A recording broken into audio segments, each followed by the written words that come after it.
나가서 예배를 드려보니까 물론 아는 사람들도 있었지만 서먹서먹하게 앉아서 예배 드리는 게 참 쉽지 않더라고요.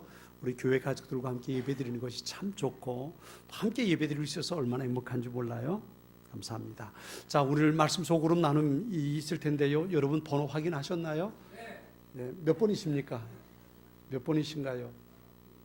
예, 오늘 목자들이 인도할 겁니다. 여러분 주보에 있는 그 넘버대로 번호대로 소그룹 테이블에 가셔서 함께 식사하고 또 함께 말씀 나눈 그룹을 소그룹을 꼭 모임 가질 수 있도록 꼭 그렇게 하시기 바랍니다. 다음 주부터는 또 다른 일이 진행될 텐데요. 저 잊지 마시고 각 소그룹에 모여서 함께 말씀 나눔의 시간들을 꼭 가지시기 바랍니다. 2주간에 걸쳐서 지난 주일이죠. 부활주일 저녁에 남아공의 예담 사역을 위해서 출발해서 지난 금요일 오후에 그리고 돌아왔어요. 무사히 마치고 돌아올 수 있도록 기도해 주신 분들께 참 감사를 드려요. 남아공의 예담 사역을 시작하게 된 것은 선교사님들을 위해서였습니다. 선교사님들이 요청을 해서 와서 우리를 좀 도와달라고, 우리 훈련시켜 달라고. 그래서 이제 대개 남아공에 가보면 백인들과 흑인들이 있어요.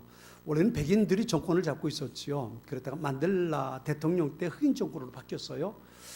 그러면서 백인은 소수고 흑인은 대부분 아프리카 거기 사는 원주민들이죠. 백인들은 유럽 쪽에서 건너온 네덜란드, 덴마크 이 사람들이에요. 이 사람들이 주를 이루어서 남아공에서 백인 사회를 이루고 있고요. 그들은 숫자가 소수입니다. 많지 않습니다. 대부분은 아프리카에 원래 있던 흑인들이에요. 그런데 유럽에 있는 백인들이 들어와서 산업을 점령하고 모든 기관을 정치를 점령하고 해서 그들이 흑인들을 노예 부리듯 했지요. 이제 그러다가 남아공 만델라 대통령 때에 흑인과 백인이 정권을 교체하게 됩니다. 그 다음부터 민주화가 됐는데요. 선거를 해서 대통령을 뽑습니다. 그러니까 절대 다수인 흑인들의 지지를 받는 흑인 대통령이 계속되죠. 계속 이어지는데. 그런데 그럼에도 불구하고 여전히 흑인과 백인의 빈부의 격차는 엄청납니다. 우리식으로 말하면 상중하로 따지면 상위 백인들이에요. 백인들만 상입니다.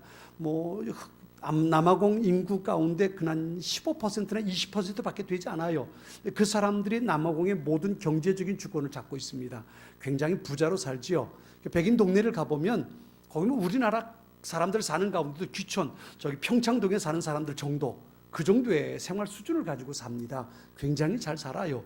잘 사는데, 근데 흑인 동네를 가보면 우리나라에서도 그 사람들처럼 못 사는 사람들은 없어요.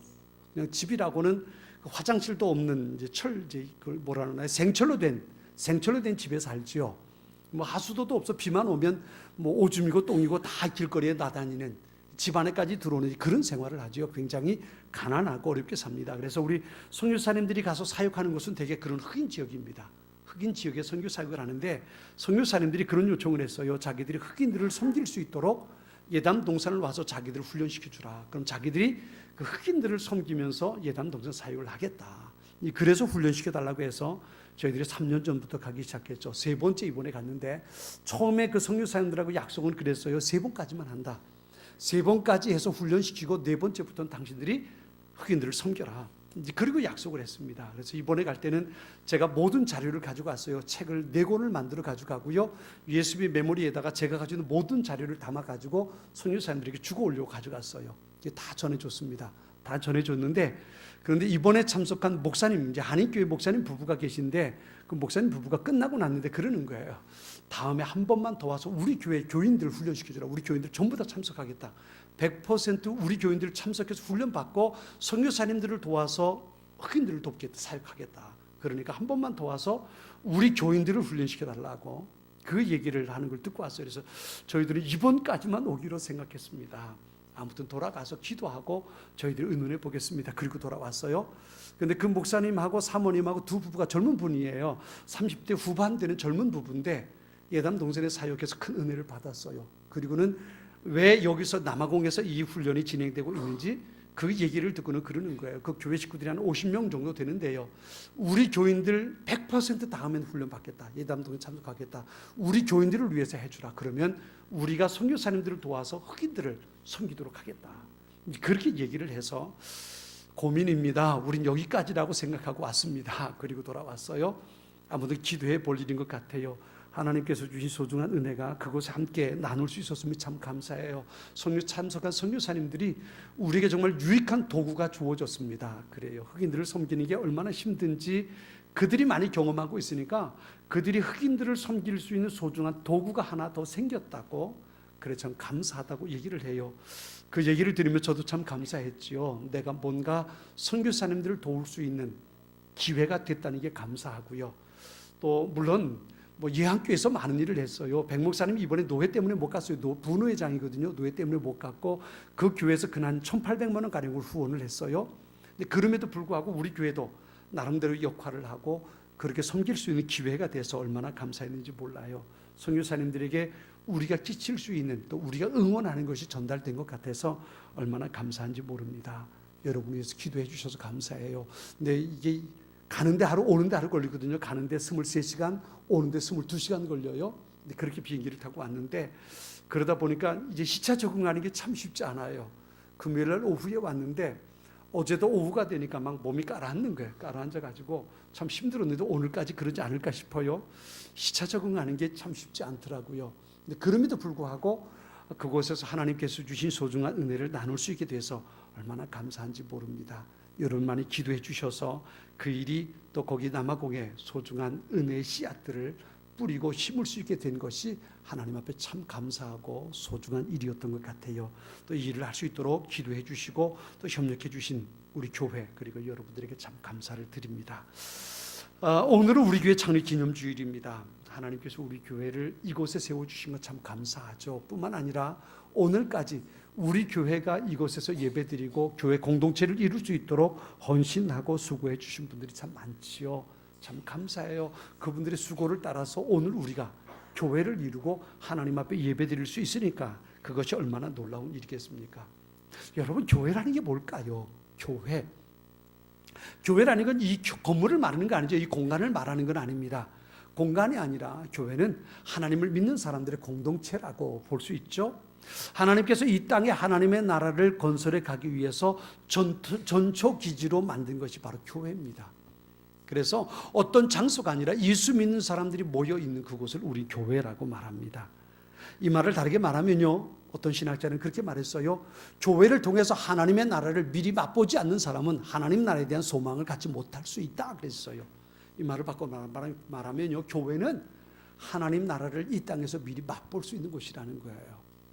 여러분 어떻게 생각하세요? 우리 교회 안에서 하나님 나라를 지금 맛보고 계십니까? 하나님 나라는 이런 곳일 거야 라는 걸 교회에서 조금이나마 맛보고 누리고 있습니까? 그것을 위해서 하나님께서 이 땅에 교회를 세우셨다는 거예요. 교회는 이 세상 어디서도 하나님 나라 맛볼 수 없잖아요. 그런데 교회는 그 세상에서 맛볼 수 없는 하나님 나라를 교회에서 맛볼 수 있도록 하나님께서 이 땅에 세우신 거라는 거예요. 그러니까 교회 안에서 하나님의 나라를 맛보고 하나님 나라는 적어도 이런 곳이겠구나 이런 생각을 하게 된다면 그 사람은 교회 생활에 복을 누리며 사는 사람이라고 말할 수 있습니다. 그러니까 교회 안에서 하나님 나라의 영광을 누리고 하나님 나라를 조금이나마 맛볼 수 있어야 한다는 거예요. 서로 사랑하고 섬기고 용납하고 평강을 누리고 격려하고 감격하고 안식을 누리고, 이게 교회 안에서 우리가 누릴 수 있는 소중한 영적인 복들이란 말이지요. 이 복을 교회 안에서 누려야 됩니다. 그런데 이 복을 누리기 위해서 반드시 우리에게 필요한 게 있어요. 그게 뭐냐면 관계입니다. 관계. 교회를 통해서 하나님께서 주시는 복을 누리기 위해서 하나님께서 이 땅에 교회를 세우셨는데, 그래서 이 땅에 사는 사람들이 교회를 통해서 하나님 나라의 복을 누리며 살기를 원하시는데, 그 복을 누리고 맛보기 위해서 반드시 필요한 게 관계입니다. 이 관계를 세 가지로 나눠 볼 수 있어요. 첫 번째는 하나님과의 관계입니다. 하나님과의 관계. 이 하나님과의 관계가 온전하게 되지 못하면 교회를 통해서 누릴 수 있는 복을 누릴 수 없습니다. 교회를 이 땅에 세운 건 사람이 아니고 하나님입니다. 마태복음 16장 18절은 이렇게 말씀하세요. 또 내가 네게 이르노니 너는 베드로라. 내가 이 반석 위에 내 교회를 세우리니 음부의 권세가 이기지 못하리라 그랬어요. 예수님께서 내 교회를 세운다 그러셨어요. 주님의 교회예요. 하나님의 교회입니다. 하나님께서 세우시는 거예요. 사람이 세우는 게 아닙니다. 아니요. 그 사람은 교회가 뭔지 모르는 거예요. 하나님께서 교회를 세우시는 것이고, 교회는 하나님의 교회고 주님의 교회입니다. 그래서 예수님 말씀하신 내가 내 교회를 여기 세우는데 음부의 권세가 절대로 이기지 못해요. 바로 예수님이 교회 주인이기 때문입니다. 하나님이 교회 주인이기 때문에 음부의 권세가 교회를 이기지 못하는 거예요. 골로새서 1장 18절은 이렇게 말합니다. 그는 몸인 교회의 머리시라. 그가 근본이시요 죽은 자들 가운데서 먼저 나신 이시니 이는 친히 만물의 으뜸이 되려 하심이요. 그랬어요. 몸인 교회의 머리. 누가요? 예수님이 몸인 교회의 머리라는 거예요. 교회는 머리이신 예수님 몸이라는 거예요. 그러니까 교회는 하나님이 세우셨고, 교회 머리, 교회 주인은 바로 예수님이 되시는 거예요. 우린 이것을 먼저 알아야 돼요. 교회는 하나님께서 세우시는 거예요. 교회의 머리는 바로 예수님이세요. 그렇기 때문에 이 하나님과의 관계가 잘 되어야만 교회를 통해서 우리는 하나님의 복을 누릴 수 있는 겁니다. 이 하나님과의 관계가 잘 이루어지기 위해서 우리가 명심해야 할 두 가지 단어가 있어요. 하나는 믿음이라는 단어고요, 하나는 순종이라는 단어예요. 믿음이라는 건 어떤 것을 말할까요? 믿음은 제가 늘 말씀드린 두 가지 믿음이 있어요. 하나는 구원에 이르는 믿음이에요. 하나님께서 천지를 창조하셨고, 창조한 모든 세계를 하나님 다스리시고 하나님 사랑하신다는 것, 그리고 그분이 나를 사랑해서 하나밖에 없는 아들 예수님을 세상에 보내셨는데 그분이 나를 위해 십자가에 돌아가셨다는 것, 이것을 믿는 믿음입니다. 이게 첫 번째 하나님과의 관계에서 우리에게 반드시 필요한 믿음이에요. 하나님이 창조주라는 것, 그분이 세상의 모든 것의 주인이시라는 것, 그분이 나를 위해 십자가에 돌아가셔서 그분을 통해서 내가 구원받은 하나님의 자녀가 된다는 것, 이것이 바로 우리가 첫 번째 가져야 할 소중한 믿음이에요. 이 믿음을 우리는 놓치지 말아야 합니다. 하나님께서 세상의 주인이시라는 것, 교회는 하나님께서 세우셨다는 것, 교회의 머리는 예수님이라는 것, 이 믿음을 우리는 반드시 가져야 합니다. 이 믿음의 고백이 없이는 우리는 절대로 하나님을 향해 나아갈 수 없고 하나님과의 관계를 우리 형통함으로 이룰 수 없습니다. 그리고 이 믿음의 고백을 통해서 우리에게 나타나는 반응이 뭐냐 하면 순종입니다. 오늘 보면 32절의 말씀을 우리 같이 한번 읽어볼까요? 오늘 보면 32절입니다. 우리 같이 읽겠습니다. 같이 읽습니다. 지금 내가 여러분을 주와 및 그 은혜의 말씀에 부탁하노니 그 말씀이 여러분을 능히 든든히 세우사 거룩하게 하심을 입은 모든 자 가운데 기업이 있게 하시리라. 아멘. 이 말씀은 이렇게 말했어요. 내가 여러분을 주와 및 그 은혜의 말씀에 부탁하노니 그 말씀이 여러분을 능히 든든히 세우사 거룩하게 하심을 입은 모든 자 가운데 기업이 있게 하시리라 그랬어요. 여기 말씀이라는 게 말씀, 하나님의 말씀을 붙잡고 사는 삶, 그게 뭐예요? 그게 순종입니다. 하나님 말씀대로 사는 것. 여러분, 이런 사람들이 있어요. 하나님의 말씀을 알고 있지만 그 말씀대로 살지 못하는 사람들이 있어요. 여러분, 그 사람은 하나님과의 관계를 온전하게 이루지 못하는 사람들이에요. 하나님과 형통한 관계, 하나님과 좋은 관계를 누리며 사는 사람은 어떤 사람이냐면 하나님이 나의 아버지라는 것을 믿을 뿐만 아니라 그 하나님의 말씀대로 살기 위해서 몸부림치는 사람이에요. 그래요. 내가 지금 하나님 말씀대로 온전히 살 수는 없어요. 살지 못할 수 있어요.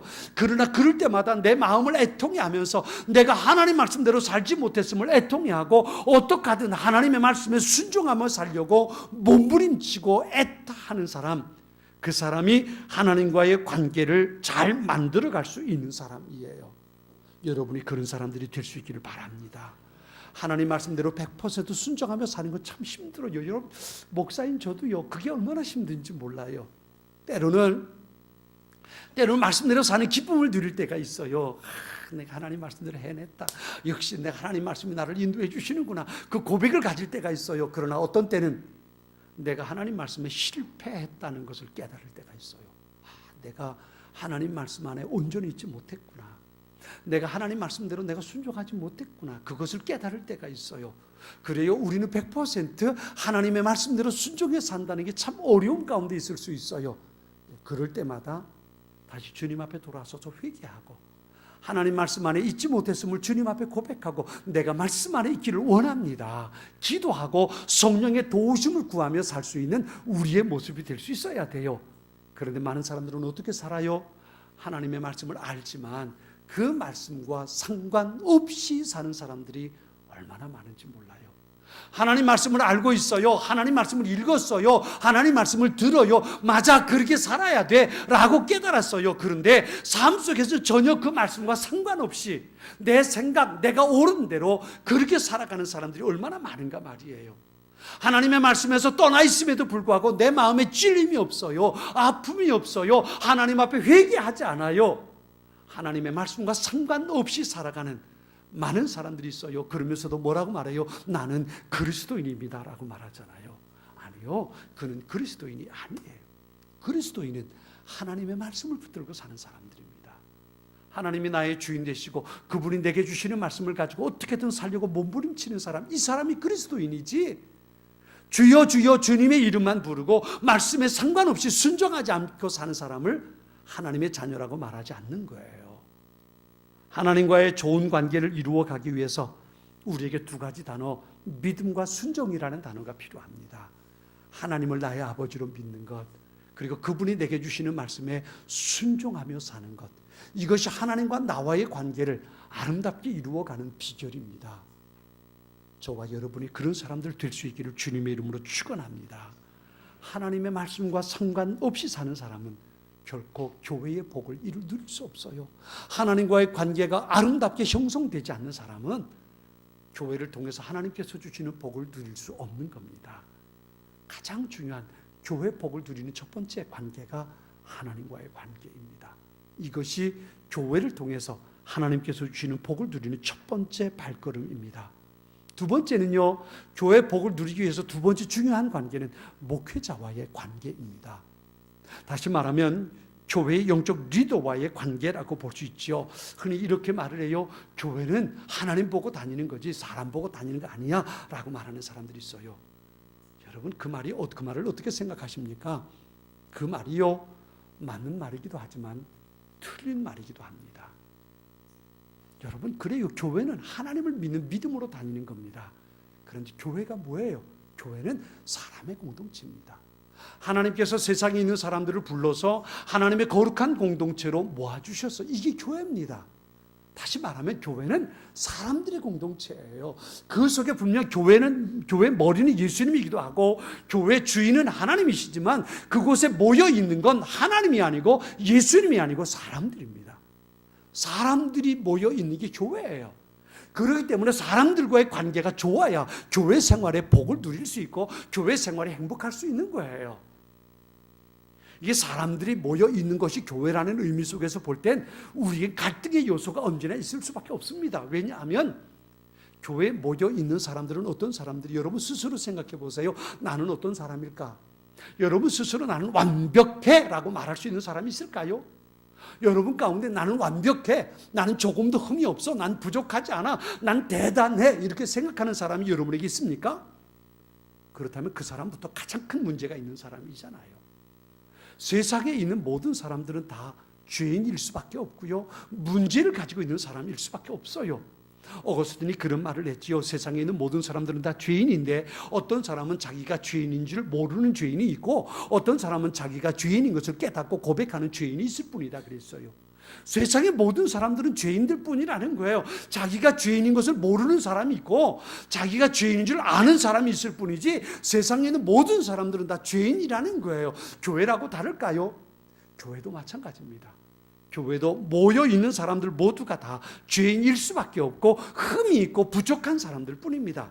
그런 사람들이 모였으니 교회 안에 갈등이 있을 수밖에 없는 거예요. 교회 갈등이 없는 교회가 세상에 있을까요? 전에도 제가 그런 얘기를 드렸지요. 어떤 청년이 목사님께 와서 그랬대요. 목사님, 문제가 없는 교회 좀 가르쳐 주세요. 제가 그 교회 가야 되겠습니다. 우리가 다니는 교회가 얼마나 문제가 많은지 모릅니다. 그랬대요. 목사님 그러셨잖아요. 세상에 문제 있는 교회는 없어. 자네가 어디 혹시 문제 있는 교회를 발견하거들랑 자네는 절대로 그 교회에 들어가면 안 돼. 왜요? 자네가 들어가는 그 순간 그 교회는 문제가 생길 거니까. 여러분 무슨 말이에요?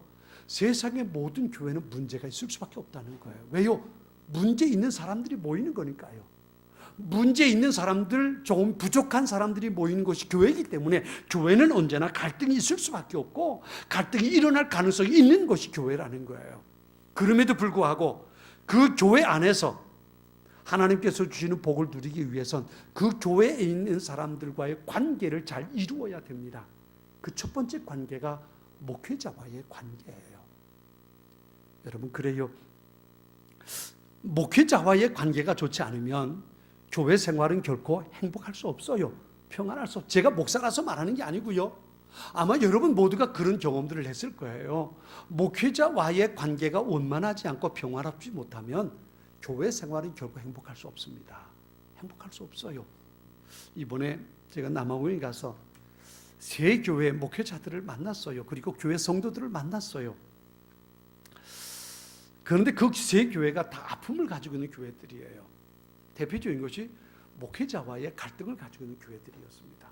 목사님을 만나고 또 성도들을 만났어요.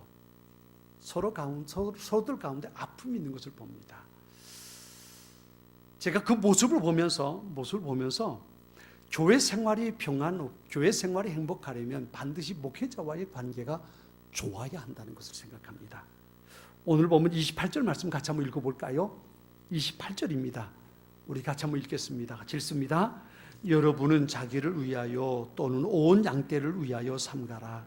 성령이 그들 가운데 여러분을 감독자로 삼고 하나님이 자기 피로 사신 교회를 살피게 하셨느니라. 아멘. 목회자는 성령께서 교회의 감독자로 삼아서 하나님이 자기 피로 사신 교회를 보살피게 하셨다. 오늘 본문에 바울은 그렇게 말합니다. 이 말씀, 오늘 본문에 있는 말씀은요, 바울이 3차 선교 여행을 끝나고 예루살렘을 향해 올라갑니다. 예루살렘에 올라가서 바울은 체포됩니다. 체포되고 재판을 받고 로마로 압송돼 갈 거예요. 로마로 압송돼서 바울은 거기서 죽습니다. 그래서 바울이 에베소 교회 교회 지도자들을 부릅니다. 빌라도 교회 지도자들을 부릅니다. 교회 지도자들을 불러서 말하는 거예요. 내가 이제 마지막으로 너희들에게 얘기하고 설교한다. 내가 이제 떠나면 다시는 너희들을 볼 수 없다. 이제 마지막 보는 건데 이 설교를 잘 기억해라.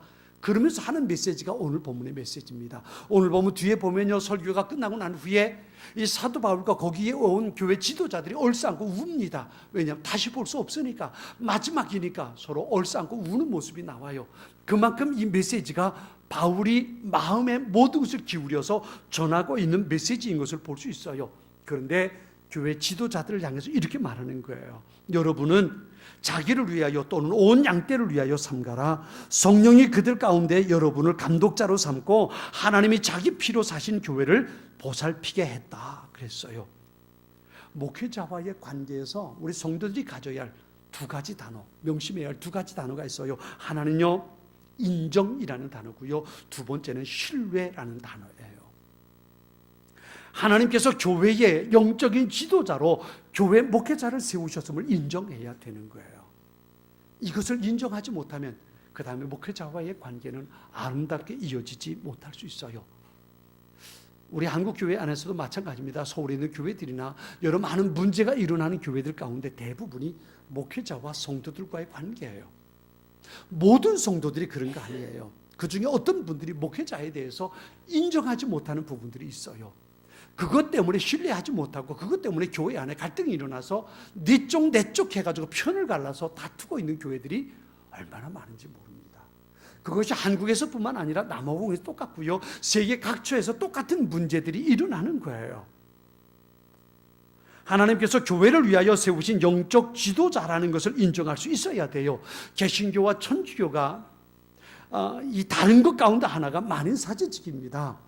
모든 성도들이 하나님 앞에 기도할 수 있어요. 모든 성도들이 하나님의 말씀을 읽을 수 있어요. 모든 성도들이 하나님의 말씀을 연구할 수 있어요. 모든 성도들이 하나님의 말씀을 통해서 자신의 삶을 거룩하게 만들 수 있어요. 자신의 죄가 깨달아졌을 때에 하나님 앞에 나아가서 각자 회개하고 하나님의 죄사함의 은총을 누릴 수 있어요. 이게 만인사제직입니다. 우리 모두가 다 하나님의 사제라는 거예요. 하나님 앞에 나아갈 수 있어요. 하나님 앞에 기도할 수 있고 예배할 수 있고 말씀을 묵상할 수 있고 하나님의 은혜를 누릴 수 있는 모든 성도들이 동일해요. 맞습니다. 이게 우리 개신교에 주어진 신학 사상이기도 합니다. 그러나 그 중에 그중에 하나님께서 목회자를 세워서 특별히 교회를 살피는 사역을 맡겨주신 거예요. 이것이 수직적인 관계가 아니라 수평적인 관계입니다. 역할이 다른 거예요. 목사의 역할이 다르고요, 장로의 역할이 다르고요, 권사의 역할이 다르고요, 집사의 역할이 다르고요, 모두의 역할이 다른 거예요. 그중에 교회의 영적인 유익을 살필 수 있도록 세우시는 것이 바로 목회자입니다. 이것을 첫 번째로 인정해야 돼요. 인정해야 합니다. 여러분, 그래요. 저도 스스로 생각합니다. 우리 교회에서 내가 믿음이 제일 좋다라고 생각하지 않습니다. 요즘에 제가 그렇게 기도해, 우리 교회에서 5째 손가락 안에 내가 믿음을 들어갈 수 있으면 좋겠다라고 생각합니다. 전에 큰 교회 있을 때는요, 제가 우리 교회에서 100번째 들어왔으면 좋겠다라고 고백을 했어요. 제가 부목사로 생활하면서 교회가 1200명이 되는 교회인데요, 내가 우리 교회에서 100번째 안에 들어온 믿음의 소유자가 되면 좋겠습니다라고 고백했어요. 우리 교회는 제가 그렇게 고백합니다. 적어도 5손가락 안에 내 믿음이 들어갔으면 좋겠다라고 기도합니다. 종종 저보다 믿음이 좋은 사람들이 발견돼요. 아, 이분이 나보다 믿음이 좋구나 라고 고백될 때마다 제가 부끄러울 때가 있어요. 목사가 제일 믿음이 좋은 사람 아닙니다. 목사가 제일 많이 기도하는 사람이 아닐 수도 있습니다. 목사가 성경에 대해서 가장 많이 알고 있는 사람이 아닐 수도 있습니다.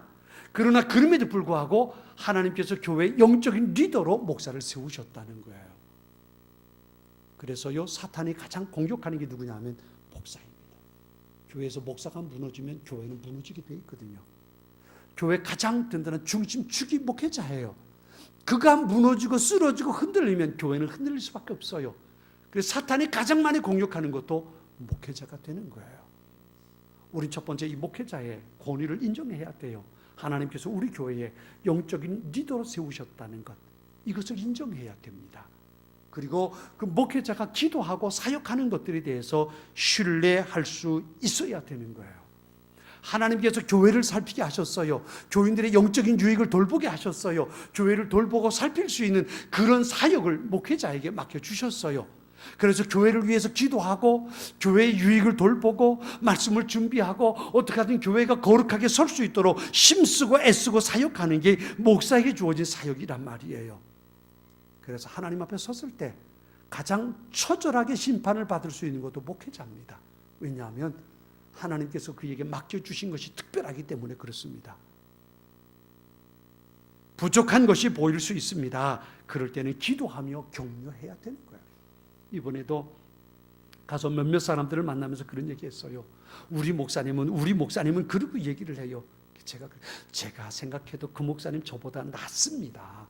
저보다도 훌륭하고요. 저보다도 기도 많이 하고요. 저보다 더 여러분을 사랑하고요. 그런 분입니다. 그런데 제게도 흠이 있는 것처럼 이분들에게도 흠이 있을 수 있습니다. 이분들을 위해서 기도해 주면 됩니다. 그 얘기를 했어요. 그래요. 목회자가 부족한 것이 보일 때 목회자를 위해서 기도하고 격려해 줄 수 있어야 돼요. 종종 그런 말씀드립니다만 목사는 성도들의 기도와 사랑으로 세워지는 거예요. 훌륭한 목사를 보면요, 그 뒤에 누가 있냐면 반드시 훌륭한 성도들이 있어요. 성도들이 있습니다. 성도들의 기도와 성도들의 사랑을 통해서 목사는 세워지는 거거든요. 그런데 목회자를 인정하지 못하고 그의 사역을 신뢰하지 못하면 교회는 중심을 잃어버리게 되고 마는 겁니다. 목회자와의 좋은 관계를 위해서 이 2가지 단어를 기억하세요. 인정하는 것과 신뢰하는 거예요. 신뢰하는 것. 나는 목사님을 믿을 수 없습니다. 그러면 그때부터 그 사람은 교회 생활이 불행해지기 시작하는 겁니다. 하나님께서 세우신 교회 목회 영적 지도자를 인정하고 그의 사역을 신뢰하는 것, 그것이 무엇보다도 교회 생활에 교회를 통해서 하나님께서 주시는 복을 누리기 위해서 필요합니다. 세 번째는요, 교회의 복을 누리기 위해서 필요한 세 번째 관계는 다른 성도들과의 관계입니다. 아까도 말씀드린 것처럼 교회에 모인 사람들은 모두가 다 흠이 있는 사람들이에요. 내가 완벽하지 못한 것처럼 옆에 있는 사람 또한 완벽하지 못한 거예요. 내게 부족한 것이 있는 것처럼 옆에 사람도 부족한 겁니다. 그렇게 부족한 사람들이 모여서 교회를 이루고 있는 거예요. 그런데요, 잊지 말아요. 그럼에도 불구하고 우리 한 교회의 성도로 하나님께서 모아주신 것은 그와 함께 교회 공동체를 이루도록 하나님께서 보내주신 나의 이웃이라는 거예요. 하나님께서 만일에 나와 함께 있기를 원하지 않으셨다면 그분을 다른 교회로 보내셨을 거예요. 그런데 우리 교회 공동체 한 멤버가 되게 하신 것은 내가 그와 더불어 하나님께서 주신 거룩한 사명을 이루어 가도록 보내주신 사람이라는 거예요. 함께 예배드리고 함께 영적인 유업을 만들어 갈 수 있는 사람들이 나와 함께 예배드리는 우리 교회 성도들이에요.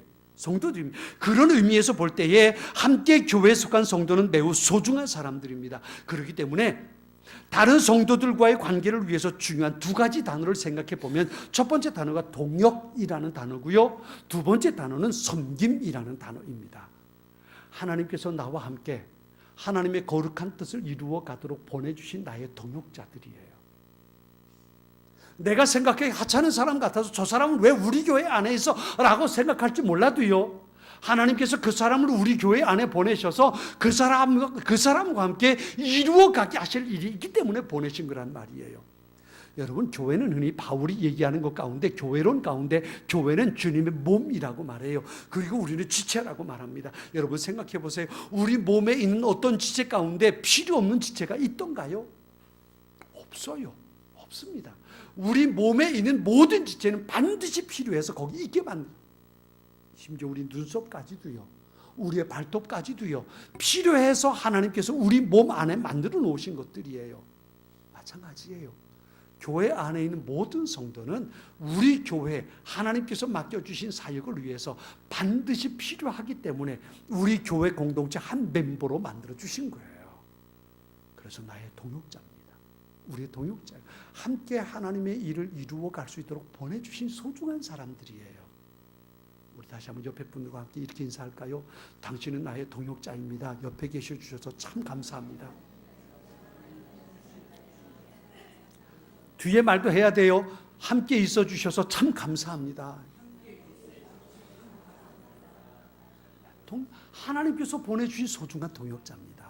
함께 있기 때문에 어떤 일을 감당해 갈 수 있는 거예요. 하나님께서 기대하시는 일을 감당할 수 있도록 하나님께서 보내주신 거예요. 이게 바로 교회 공동체의 모습입니다. 그래서 중요한 첫 번째 단어가 동역이에요. 나의 동역자들입니다. 하나님께서 보내주신 그 일을 감당할 수 있도록 소중한 동역자라는 것을 잊지 말아야 합니다. 교회 파트너십을 반드시 가져야 돼요. 내가 혼자 할 수 없기 때문에 그 사람을 보내주신 거예요. 그래서 그 사람이 우리 교회 안에 있는 겁니다. 어떤 한 사람이 우리 교회 멤버가 되었다면 하나님께서 그 사람과 함께 어떤 일을 감당해 갈 수 있도록 또 보내주신 거예요. 보내주신 겁니다. 그와 함께 하나님의 거룩한 사역을 우리가 감당해 낼 수 있는 거예요. 그렇기 때문에 그 사람을 섬겨줄 수 있어야 돼요. 이게 다른 성도들과의 관계에서 우리에게 필요한 두 번째 모습입니다. 섬겨주는 거예요. 오늘 보면 35절의 말씀을 같이 한번 읽어볼까요? 35절입니다. 같이 한번 읽습니다. 범사에 여러분에게 모범을 보여준 바와 같이 수고하여 약한 사람들을 돕고 또 주 예수께서 친히 말씀하신 바 주는 것이 받는 것보다 복이 있다 하심을 기억하여야 할지니라. 아멘. 이렇게 말하죠. 수고하여 약한 사람들을 도우라. 약한 사람들을 도우라. 뿐만 아니라 주는 것이 받는 것보다 복이 있다 하심을 기억해라 라고 말합니다. 어떤 사람에게 문제가 있을 수 있고 어려움이 있을 수 있어요. 어떻게 해야 돼요? 내가 그 사람의 약한 사람들을 도와줘야 됩니다. 그에게 부족한 것을 내 것으로 채워줄 수 있어야 합니다. 이게 섬김이에요. 이게 섬김입니다. 교회 안에 있는 성도는 이 마음이 필요합니다. 저 사람은 왜 저래? 그럴 것이 아니라 그 사람에게 어렵고 힘든 모습이 발견될 때 내가 저 사람을 위해서 기도해야 되겠구나. 내가 저 사람을 어떻게 도와줄 수 있을까? 우리 그것을 위해서 기도하고 그런 삶을 살아갈 수 있어야 합니다. 만일에요, 우리 몸에 한 곳이 병이 났다고 생각해 보세요. 내 몸에 손가락 끝에 뭔가 병이 생겼다면 여러분, 이거 손가락의 병이 아니고 누구의 병이에요? 이건 내 병이에요. 내 병. 내 병입니다. 내가 병든, 손가락이 병든 게 아니고 내가 병이 든 겁니다. 그렇죠? 손가락만 잘라내면 되는 게 아니에요. 손가락을 잘라내면 내가 장애인이 되는 거예요. 이건 나의 문제지 그 사람의 문제가, 그 사람만의 문제가 아니란 말이에요. 그래서 연약한 지체를 돕고 하나님께서 내게 주신 은혜를 그와 함께 나누어 가는 것, 이것이 바로 교회 안에서 다른 지체들과 아름다운 관계를 이루어가는 소중한 모습일 수밖에 없단 말이에요. 같이 수고하고 약한 사람을 돕고 받기를 원하기보다는 하나님께서 내게 주신 은혜를 나누어 주기를 힘쓰는 것, 그것이 다른 사람, 다른 성도들과의 관계를 아름답게 만들어 가기 위한 우리의 노력이어야 됩니다. 이렇게 우리 한몸 공동체인 교회를 건강하게 세우는 것, 그것이 바로 교회 복을 누리는 비결이 될 수 있는 거예요. 이번에 남아공에 가서 그렇지 못한 모습을 보면서 참 마음이 아팠어요.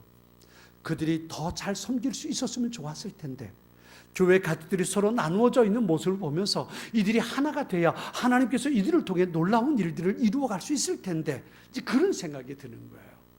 여러분, 그래요. 하나님께서 우리에게 귀한 교회를 주셨습니다. 이 교회는 하나님께서 우리에게 천국을 누리며 살도록 주신 소중한 은혜의 공동체입니다. 여기서 천국이 어떤 것인지 우리는 맛볼 수 있어야 합니다. 우리 교회 공동체 안에 들어온 사람들이 우리 교회 공동체 안에서 하나님 나라의 복을 누릴 수 있도록 우리 그렇게 교회를 만들어갈 수 있어야 합니다. 만일 그렇지 못한다면 그건 얼마나 불행한 일인지 모릅니다. 분명 교회를 통해서 하나님께서 주시는 복이 있고 은혜가 있습니다. 그것을 누리도록 하나님께서 교회를 이 땅에 세워주신 겁니다. 어린아이가 밖에 놀이터에서 모래를 던지고 흙을 만지면서 그러고 놀았어요. 애가 집에 돌아왔어요. 엄마가 그 모습을 보고 어떡하겠어요? 그 애의 모습을 그냥 번쩍 안아가지고 걸어갔다가 온 집안이 난리통이 흙으로 모래로 난리가 될 것 같으니까 그 아이를 번쩍 들어가지고 어떻게 합니까? 목욕탕으로 데려가죠. 목욕탕에 집어넣어놓고 그리고 샤워를 시키고 목욕을 시키잖아요. 그런데 여러분 보세요. 그렇게 해서 애를 닦은 물은 어때요? 얼마나 지저분합니까? 그 물이 지저분하다고 지저분한 그 물 속에 있는 아이까지 갖다 버릴 수 있습니까? 버릴 수 없잖아요. 물은 지저분해서 버릴지라도 아이는 소중하니까 남겨둬야 되잖아요. 여러분, 교회는 어려움이 있을 수 있습니다. 부족한 사람들이 모이는 곳이기 때문에 갈등이 있을 수도 있습니다. 그럼에도 불구하고 하나님께서 우리에게 교회를 통해서 누릴 수 있는 복과 은혜를 주신다는 거예요. 우리 그 복과 은혜를 누릴 수 있도록 교회를 건강하게 세워갈 수 있어야 합니다. 교회는 하나님께서 우리에게 주신 축복의 통로요, 세상에 하나님의 나라를 건설하는 전초기지입니다. 교회의 복을 누릴 수 있어야 하나님의 나라를 건설해가는 일꾼들이 될 수 있습니다. 그러기 위해서 세 가지 관계를 늘 명심하십시오. 하나님과의 관계, 목회자와의 관계, 그리고 다른 성도들과의 관계입니다. 이 관계를 잘 유지해 가기 위해서 힘써야만 우리는 교회를 통해서 주시는 하나님의 복을 누릴 수 있습니다. 믿음으로 하나님의 말씀에 순종하며 사십시오. 하나님께서 교회에 세우신 영적인 지도자로 목회자를 인정하고 그의 사역을 신뢰할 수 있어야 합니다. 다른 성도는 하나님께서 함께 하나님의 일을 감당하도록 보내주신 소중한 동역자라는 것을 믿음으로 고백하고 서로 격려하고 섬길 수 있어야 합니다. 그럴 때 우리는 교회를 통해서 하나님께서 주시는 복을 누릴 수 있습니다. 그것을 누리며 이 땅에 사는 동안 주님 안에서 우리는 행복한 사람들이 될 수 있습니다. 우리 교회를 세워주신 하나님께 감사드리면서 이 교회를 통해서 내가 천국을 경험하고 이 교회를 통해서 이 땅에 하나님의 나라를 건설해 가고 확장시켜 갈 수 있는 하나님의 사람들, 우리 교회가 될 수 있기를 주님의 이름으로 축원합니다. 우리 같이 기도하겠습니다. 이 시간 주신 말씀을 생각하면서 잠시 같이 기도하겠습니다. 하나님께서 우리 교회를 이곳에 세우셨는데 우리 교회를 통해서 내가 하나님의 복을 누리며 살게 해달라고, 세상의 어느 곳에서도 누릴 수 없는 신령한 복을 우리 교회를 통해서 내가 누릴 수 있게 해달라고, 우리 교회를 통해서 하늘의 복을 누리고 천국이 어떤 것인지 조금은 우리 교회 다른 성도들을 통해서 또 우리 목회자를 통해서